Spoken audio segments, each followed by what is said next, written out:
Learning, please make sure that the student has the Campus Student app on their iPad. What you'll want to do is find that app on the iPad and click on it to open it up. When it opens up, you will want to make sure that in the district name area you want to type in st.paul in the box.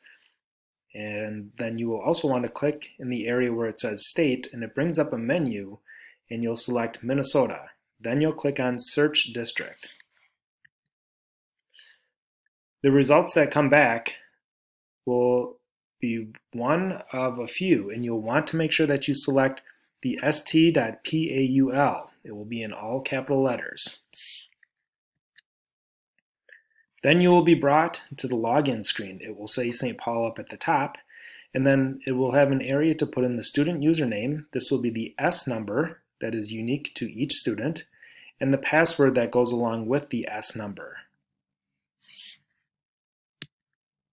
Once logged in, the landing screen will look like this, where it has a student picture along with student number and student name.